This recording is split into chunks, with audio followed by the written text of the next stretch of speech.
Myself is Pradeep Gupta. Welcome to all of you on SGC online YouTube channel.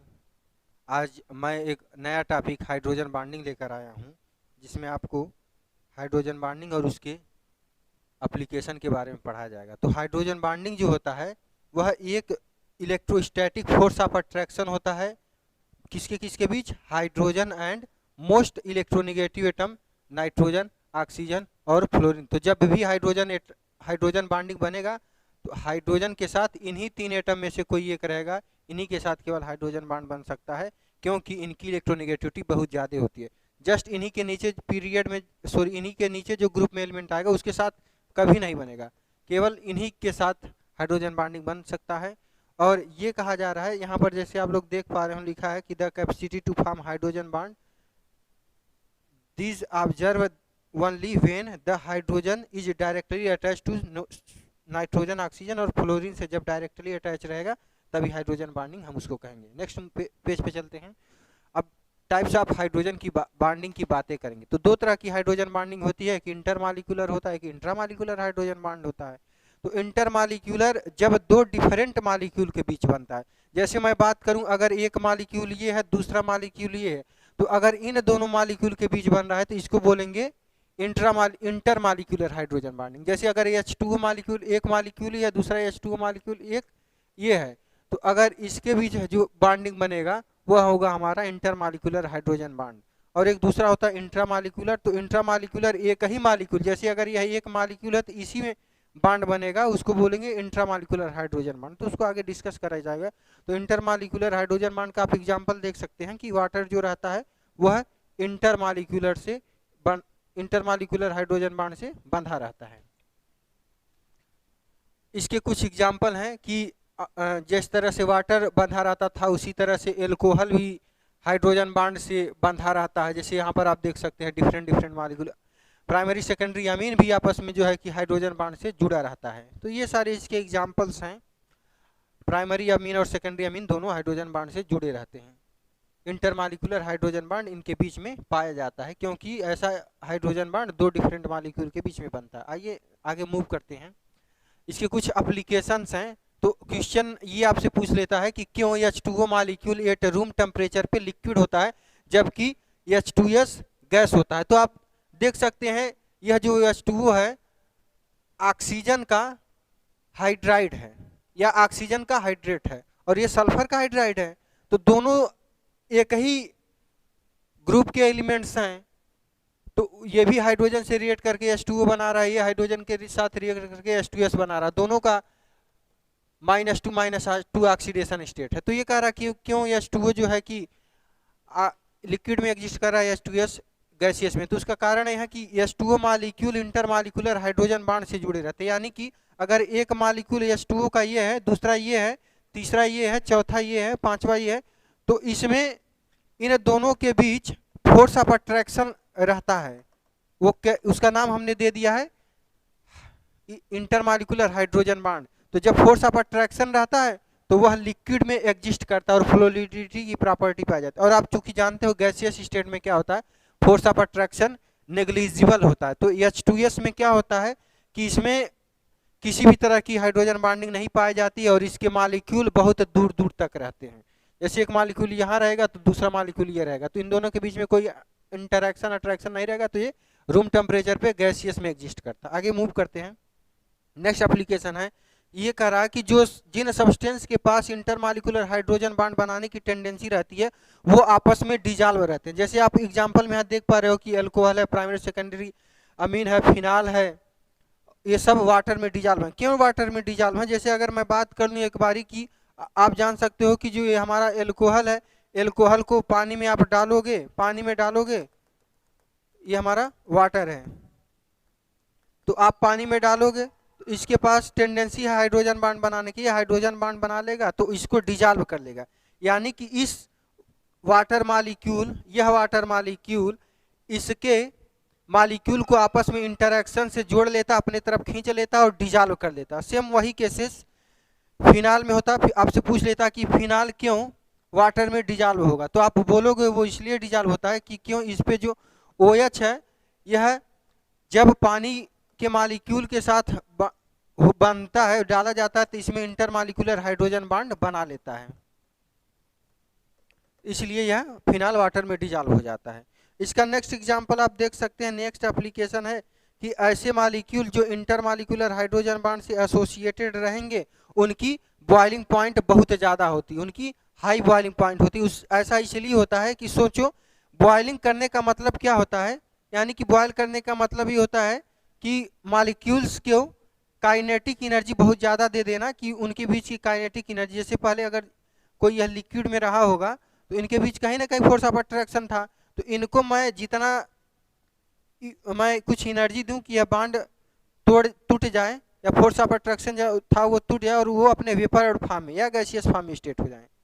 तो लेकिन ये रही कि जो इंटरमॉलिक्यूलर हाइड्रोजन बॉन्ड से जुड़ते हैं उनकी बॉइलिंग पॉइंट इसलिए ज़्यादा होती है, जैसे मान लो यह है दूसरा मॉलिक्यूल है, इन दोनों के बीच इंटरमॉलिक्यूलर हाइड्रोजन बॉन्ड है, तो आप ये यानी कि यह दोनों आपस में किसी अट्रैक्शन से जुड़े हुए हैं, तो इनको तोड़ना एनर्जी देके बहुत ज़्यादा डिफिकल्ट है, यानी कि इनको बॉयल करने के लिए इस बॉन्ड को, ये एक तरफ से एक्स्ट्रा एडिशनल बॉन्ड, इसको तोड़ने के लिए अलग से आपको एक्स्ट्रा एनर्जी देने पड़ेगी, जो कि यहाँ पे लिखा है कि because it is difficult vapoured the associated molecule as compare to non associated molecule. जो हाइड्रोजन बॉन्ड से एसोसिएटेड रहेंगे उनके मॉलिक्यूल को आपस में तोड़ना, जो इंटरमॉलिक्यूलर हाइड्रोजन बॉन्ड से जुड़े हुए हैं, डिफिकल्ट है, इसलिए उनको वेपोराइज करने के लिए हाई अमाउंट ऑफ एनर्जी दिया जाता है।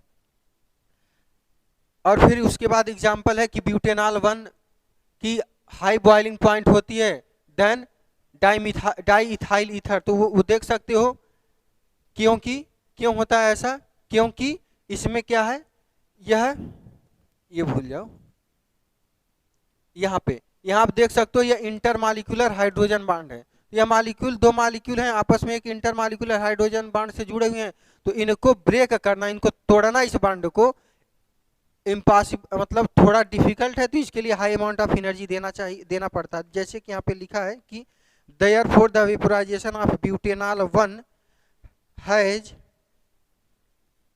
butanol are required more energy which increase its boiling point in case of diethyl ether there is no possibility of hydrogen bond। Diethyl ether में ऐसा किसी भी तरह की हाइड्रोजन बॉन्डिंग नहीं होता है, तो उस यानी कि इस तरह का सेपरेशन नहीं पाया जाता है, तो आसानी से हम डाइथाइल ईथर के बॉन्ड को ब्रेक कर सकते हैं और कम बॉइलिंग पॉइंट पे ही वो बॉयल करने लगता है। आइए आगे मूव करते हैं। तो आगे आप देख सकते हो कि पूछा जा रहा है कि HF hydrogen fluoride is a weak acid होता है देन HCl, तो उसका रीजन यही है कि HF मॉलिक्यूल में HF के मॉलिक्यूल दूसरे HF से इंटरमॉलिक्यूलर हाइड्रोजन बॉन्ड से जुड़े रहते हैं। तो होता क्या है, जब डीप्रोटोनेशन होता है कि कोई बेस आया इसके प्रोटॉन को अब्स्ट्रैक्ट करेगा, तो अगर मैं इस मॉलिक्यूल को कंसीडर करूं तो इसका प्रोटॉन इसके साथ हाइड्रोजन बॉन्ड में, ये प्रोटॉन दूसरे HF के साथ हाइड्रोजन बॉन्डिंग में व्यस्त है, यानी कि तोड़ना या इस बॉन्ड को तोड़ना थोड़ा डिफिकल्ट होता है, यानी कि प्रोटोनेशन यहाँ पर इजीली नहीं हो पाता। लेकिन इसमें क्या है, ऐसा कुछ भी नहीं है कि अगर हमने कहीं नंबर ऑफ HCl मॉलिक्यूल लिखा है तो ये अपना अलग सेपरेट मॉलिक्यूल है, अपना सेपरेट मॉलिक्यूल, इनके बीच में किसी भी तरह का इंटरैक्शन या किसी भी तरह का अट्रैक्शन नहीं, तो इसको आप इजीली डिप्रोटोनेट कर सकते हो। वही सारी चीजें यहाँ पर लिखा गया होगा, उसको पढ़ लें। आगे मूव करते हैं।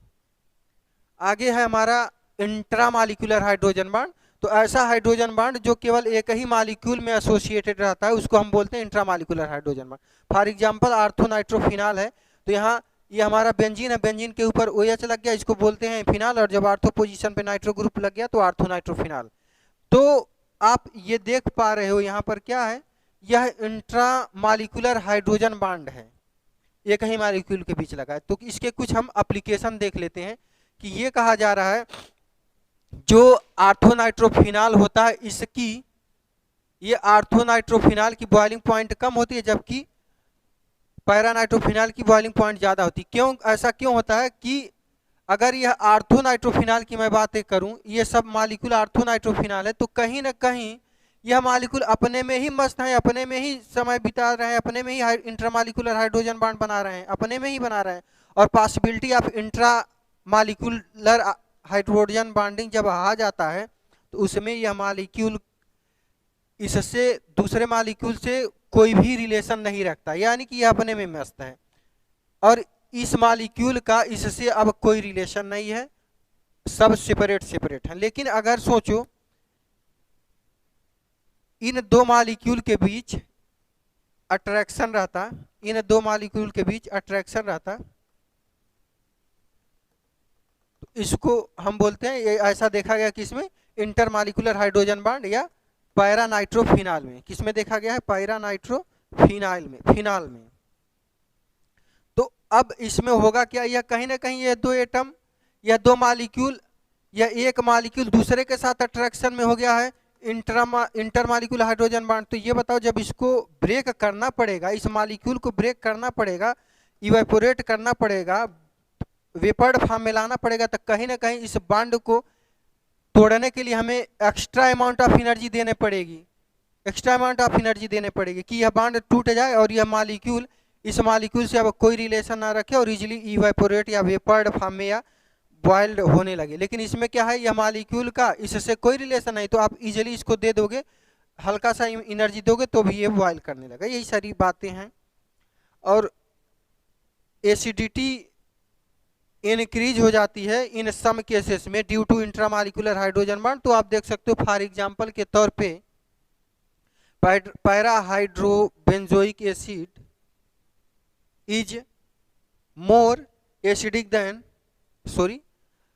Ortho hydrobenzoic acid is stronger acid than para hydrobenzoic acid. ऐसा क्यों होता है, ऐसा इसलिए होता है क्योंकि आर्थो हाइड्रोबेंजोइक एसिड जो होते हैं या प्रोटॉन डोनेट करने के बाद, या प्रोटॉन डोनेट करने के बाद जो इस पे निगेटिव चार्ज बनेगा वह अब इंट्रामॉलिक्यूलर हाइड्रोजन बॉन्ड बना लेगा। तो ये आर्थो इफेक्ट भी आप लोग इसको पढ़ते हो, तो आर्थो इफेक्ट नेक्स्ट लेक्चर में या फिर जब कभी आएगा तो उसमें देख लिया जाएगा। तो इसमें क्या है, इंट्रामॉलिक्यूलर हाइड्रोजन बॉन्ड की वजह से यह ज़्यादा स्टेबल हो जाता है और आसानी से यह प्रोटॉन डोनेट कर देता है। अब आगे क्या है कि the molecule having intramolecular hydrogen bond are less soluble in water because they do not form hydrogen bond with water molecule. ये कहा जा रहा है कि अगर कोई बीकर ले लूँ मैं, इसमें वाटर रख दूँ और ऐसा मॉलिक्यूल इसमें मैं डाल रहा हूँ जो इंट्रामॉलिक्यूलर, कहीं ना कहीं यह मॉलिक्यूल है ये अपने में ही मस्त है, ये अपने में ही हाइड्रोजन बॉन्ड बना रहा है, इसमें डालने पर इसके साथ कोई भी इस H2O मॉलिक्यूल के साथ किसी भी तरह की इंटरेक्शन में नहीं जाएगा, किसी भी तरह की इंटरेक्शन में वाटर मॉलिक्यूल के साथ ये नहीं जाएगा। ये क्या है, हमारा ऐसा मॉलिक्यूल है जो इंट्रामॉलिक्यूलर हाइड्रोजन बॉन्ड बना रहा है। तो यह इंटरेक्शन में नहीं जाएगा, अट्रैक्शन में नहीं जाएगा, तो यह इसमें लेस सॉल्युबल होगा, या कह सकते हो कि जनरली सॉल्युबल ही नहीं होगा। ठीक, ये सारे एप्लीकेशन थे हाइड्रोजन बॉन्डिंग की। अब बात कर लेते हैं कि इंडक्टिव इफेक्ट क्या होता है। तो पहली बात, इंडक्टिव इफेक्ट जो होता है वह सिग्मा इफेक्ट होता है। इसमें पार्शियल और permanent displacement of sigma electron due to presence of atom और ग्रुप हैविंग एटम लेस और more electronegative than carbon is called inductive effect. तो यह इंडक्टिव इफेक्ट सिग्मा इफेक्ट होता है, पार्शियल होता है और परमानेंट डिस्प्लेसमेंट इफेक्ट होता है, यानी कि यह डिस्टेंस डिपेंडेंट इफेक्ट होता है। आंशिक होता है, परमानेंट होता है और क्या होता है, डिस्टेंस डिपेंडेंट होता है। और यह दो तरह का होता है, एक इंडक्टिव इफेक्ट और एक प्लस आई इफेक्ट, एक माइनस आई इफेक्ट।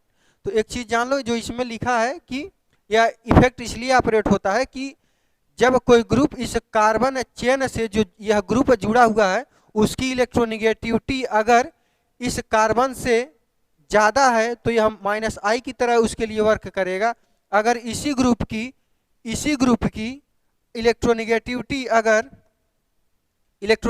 इसी ग्रुप की इलेक्ट्रोनेगेटिविटी अगर कार्बन से कम है तो वो उसके लिए प्लस आई इफेक्ट की तरह बिहेव करेगा। तो मैं स्टार्ट करता हूँ। माइनस आई इफेक्ट में क्या होता है कि जब कोई ऐसा ग्रुप प्रेजेंट हो जो इलेक्ट्रॉन या सिग्मा इलेक्ट्रॉन को अपनी तरफ खींचता हो, then it is said to है माइनस आई इफेक्ट। तो आप यहाँ देख सकते हो यह कार्बन चेन हमने बना दिया है और यहाँ पर क्या हमारा माइनस आई ग्रुप को ही हमने जोड़ दिया है। तो आप ये कह सकते हो कि जब ये माइनस आई ग्रुप है यानी इलेक्ट्रॉन विड्रॉइंग ग्रुप है, तो यहाँ से यह सिग्मा इलेक्ट्रॉन की तरह सिग्मा इलेक्ट्रॉन सब जितना भी यहाँ पर सिग्मा इलेक्ट्रॉन है या जो सिग्मा इलेक्ट्रॉन है सब move towards the minus I group जाएगा। क्लियर?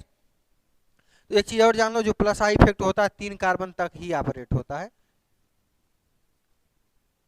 तो ये सोचो यहाँ इलेक्ट्रॉन था तो यह इलेक्ट्रॉन इधर शिफ्ट हो रहा है तो इस पर पार्शियल प्लस चार्ज आएगा, और यहाँ से यह जो जुड़ा हुआ है कहीं ना कहीं यह इफेक्ट इस पर भी कुछ ऑपरेट होगा, लेकिन डिस्टेंस डिपेंडेंट होने की वजह से माइनस आई इफेक्ट इस पर ज़्यादा ऑपरेट होगा, इस पर कम होगा। तो इसलिए इस पर डबल पॉजिटिव और इस पर ट्रिपल पॉजिटिव, और इस पर तो ऑपरेट ही नहीं होता है। तो फिर इसके कुछ आप एग्जाम्पल देख सकते हो कि during minus I effect the adjacent carbon up to, कहीं कहीं बुक में 4th भी लिखा जाता है, जनरली 3 ही होता है, carbon carry partial positive charge. और उसके कुछ एग्जाम्पल्स आपको दे दिया गया है कि जो NO2 ग्रुप होता है उसकी माइनस आई पावर बहुत ज़्यादा होती है और सबसे कम क्या होता है हाइड्रोजन का, और आर्डर यहाँ पर दे दिया गया है, आप लोग देख लीजिएगा। ठीक, आगे मूव करते हैं कि प्लस आई इफेक्ट क्या होता है। तो जब कोई ऐसा एटम इस कार्बन चेन के साथ जुड़ा हुआ हो जो प्लस आई ग्रुप रखता हो, तो क्या करेगा, जब यह प्लस आई ग्रुप रखेगा तो यानी यह सिग्मा इलेक्ट्रॉन इसके पास ज़्यादा है और साथ ही साथ पार्शियल है, परमानेंट है, डिस्प्लेसमेंट है, तो यानी कि यहाँ से अपना इलेक्ट्रॉन इधर भेजेगा।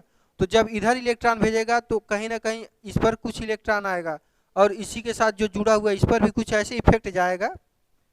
तो अब ये इलेक्ट्रॉन अपना इस चेन में भेजेगा, इस हाइड्रोकार्बन चेन में भेजेगा या कार्बन के चेन में भेजेगा, तो ये इलेक्ट्रॉन दे रहा है, तो इसलिए इसको हम बोलते हैं प्लस आई इफेक्ट। फिर अब ये देख सकते हो कि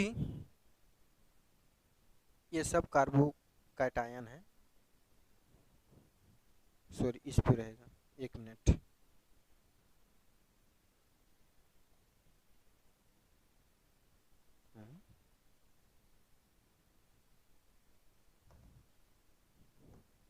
ये कार्बोकैटायन है और ये हमारा CH3 कार्बोकैटायन है। तो आप देख सकते हो कि ये कार्बन है, ये कार्बन है, इसके पास इलेक्ट्रॉन की कमी है, तो अब ये 3 यहाँ पर प्लस आई ग्रुप जुड़े हुए हैं। यहाँ पर कितने प्लस आई ग्रुप जुड़े हुए हैं, वहाँ पर 3 थे, यहाँ पर प्लस 2 ग्रुप जुड़े हुए हैं, यहाँ पर प्लस Y1 ग्रुप जुड़े हुए हैं, यहाँ पर कोई ऐसा नहीं।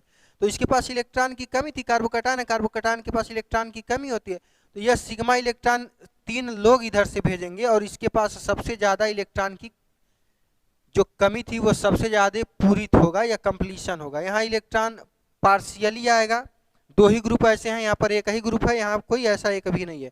तो सबसे ज़्यादा स्टेबल यही होगा क्योंकि इसमें सबसे ज़्यादा इलेक्ट्रॉन आ रहा है प्लस आई ग्रुप की वजह से। तो यहाँ तक आपका माइनस आई और प्लस आई ग्रुप का डिफिनीशन खत्म हो जाता है। अब इसके बाद इंडक्टिव इफेक्ट के कुछ हम एग्जाम्पल्स देख लेते हैं, क्या होता है क्या नहीं होता है। तो ये कहा जाता है जो फार्मिक एसिड होता है वह ज़्यादा स्ट्रांगर एसिड होता है देन एसिटिक एसिड। तो वो ऐसा इसलिए होता है, जैसे आप मान सकते हो कि यहाँ पर जो एसिड है वो एसिटिक एसिड में क्या है, या C double bond OH carboxylic group है, ये प्लस आई रखेगा। तो एसिड जो प्रोटॉन डोनेट करता है तो यहाँ डबल बॉन्ड होगा, इस पर partial negative charge partial positive charge, यहाँ 2 इलेक्ट्रॉन है। ठीक, ये एक सिग्मा बॉन्ड है, 2 इलेक्ट्रॉन है। तो प्रोटॉन एसिड वही होता है जो प्रोटॉन इजिली डोनेट कर दे, तो यहाँ से ये निकलेगा, लेकिन प्लस आई इफेक्ट की वजह से कहीं ना कहीं यह sigma electron 1 bond 2 bond 3 bond तक आता है, तो कहीं ना कहीं उसका इफेक्ट यहाँ तक आएगा और वह बांड में इलेक्ट्रॉन डेंसिटी बढ़ाएगा। जब बांड में इलेक्ट्रॉन डेंसिटी बढ़ाएगा तो बांड की स्ट्रेंथ ज़्यादा हो जाएगी और यहाँ से प्रोटॉन निकलना थोड़ा डिफिकल्ट हो जाएगा। फार्मिक एसिड में ऐसा कोई भी नहीं है, तो आसानी से यह अपना प्रोटॉन दे देगा, ये पार्शियल निगेटिव है। ठीक, वही सब लिखा है कि in case of formic acid there is no plus I group, जबकि उसमें एसिटिक एसिड में प्लस आई ग्रुप होता है। तो अब उसके कुछ एग्जांपल्स कर लेते हैं कि जैसे मान लो एक बारी ये सारे कार्बोक्सिलिक ग्रुप है, एक बारी हमने डायरेक्टली माइनस आई ग्रुप लगा दिया यहाँ पर, एक बार यहाँ पर हमने माइनस आई के साथ लगाया ही है, लेकिन एक हाइड्रोकार्बन का गैप दे दिया जिसके पास प्लस आई ग्रुप है। यहाँ पर क्या है, ओनली प्लस आई ग्रुप है, यहाँ पर कोई ऐसा ग्रुप नहीं है। यहाँ पर आप परसेंटेज यस, यहाँ 50% यस है, यानी कि कहीं ना कहीं यह भी माइनस आई इफेक्ट शो करेगा। और ये COO यस तो है ही, और ये प्लस आई ग्रुप है, और ये हमारा माइनस आई है, लेकिन इसका इफेक्ट जो होता है आर्डर में आपने देखा नाइट्रो ग्रुप से कम होता है, ये माइनस आई है। तो इसका आर्डर आप देखोगे तो सबसे ज़्यादा एसिडिक बी होगा, उसके बाद ए होगा, उसके बाद क्या होगा हमारा एफ आ जाएगा, उसके बाद हमारा क्या आ जाएगा आप देख सकते हो जी आ जाएगा, उसके बाद हमारा सी आ जाएगा, उसके बाद हमारा इसके पास ई आ जाएगा, क्योंकि यहाँ पर कोई इफेक्ट नहीं, यहाँ पर क्या है प्लस आई है, तो ये सबसे लास्ट में वीक एसिड होगा। क्लियर। इसी के साथ अब इफेक्ट इंडक्टिव इफेक्ट का हम अमीन पे देख लेते हैं कि क्या इफेक्ट होता है। जैसे ये अमोनिया है, यह प्राइमरी अमीन है CH3NH2 है, और यहाँ सेकेंडरी अमीन है, और ये हमारा टर्सरी अमीन है। यानी कि यह जो नाइट्रोजन है 3 मिथाइल ग्रुप से जुड़ा हुआ है, मान लो मतलब 3 R ग्रुप। तो यहाँ आप देख सकते हो 3 प्लस आई ग्रुप है, प्लस आई ग्रुप यानी सिग्मा इलेक्ट्रॉन यहाँ डोनेट करने वाले ग्रुप हैं, तो ये 3 प्लस आई ग्रुप है। तो कहीं ना कहीं यह अमोनिया है या अमीन है, तो इसका फंक्शन क्या होता है बेसिक की तरह वर्क करता है, क्योंकि यह लोन पेयर डोनेट करता है। बेस का डिफिनीशन यही होता है, जो प्रोटॉन को अब्स्ट्रैक्ट करते हैं via donation of lone pair, या बेस जो होते हैं इलेक्ट्रॉन डोनर होते हैं, तो यह इलेक्ट्रॉन डोनेट करेगा प्रोटॉन को लेकर। लेकिन सोचो ये तो जनरली हो रहा है, नॉर्मली हो रहा है, लेकिन कोई अगर इफेक्ट आ जाए, कोई ग्रुप आ जाए जो इसके लोन पेयर डोनेशन टेंडेंसी को वो और तेज बढ़ा दे, जब लोन पेयर डोनेशन टेंडेंसी बढ़ जाएगी तो उसकी बेसिसिटी भी बढ़ जाएगी। तो जैसे यहाँ पर आप देख सकते हो 1 डिग्री अमीन है, इसमें क्या है प्लस आई ग्रुप है, तो ये सिग्मा इलेक्ट्रॉन एक ही ऐसा ग्रुप है जो यहाँ सिग्मा इलेक्ट्रॉन ऑपरेट करेगा, एक ही ऐसा ग्रुप है जो सिग्मा इलेक्ट्रॉन ऑपरेट करेगा और इसके लोन पेयर डोनेशन की टेंडेंसी को इंक्रीज करेगा। यहाँ ऐसे लोन पेयर डोनेशन की टेंडेंसी को इंक्रीज करने वाले 2 ग्रुप हैं, और वह 2 लोग आएंगे कि लोन पेयर ऑफ नाइट्रोजन को बढ़ा देंगे डोनेशन के लिए, इलेक्ट्रॉन डोनेशन के लिए। यहाँ ऐसे 3 प्लस आई ग्रुप जुड़े हुए हैं जो इलेक्ट्रॉन पेयर या लोन पेयर इलेक्ट्रॉन को डोनेशन करने के लिए बढ़ा दे। और अब जितना कोई ग्रुप आएगा इसकी लोन पेयर डोनेशन के लिए बढ़ा देगा, तो वो इतना इजीली किसी प्रोटॉन को अब्स्ट्रैक्ट कर लेगा, यानी इसकी एसिडिटी लोन पेयर डोनेशन की इसकी कैपेसिटी, लोन पेयर डोनेट करने की कैपेसिटी या कह सकते हो बेसिसिटी सबकी सबसे ज़्यादा है। तो इस तरह से हमने डिक्रीजिंग आर्डर ऑफ अमीन का बेसिसिटी आर्डर हमने लिख दिया है। और इसी के साथ thank to all of you, इसी के साथ आज का लेक्चर ख़त्म होता है। मेरे साथ जुड़ने के लिए सभी का तहे दिल से धन्यवाद।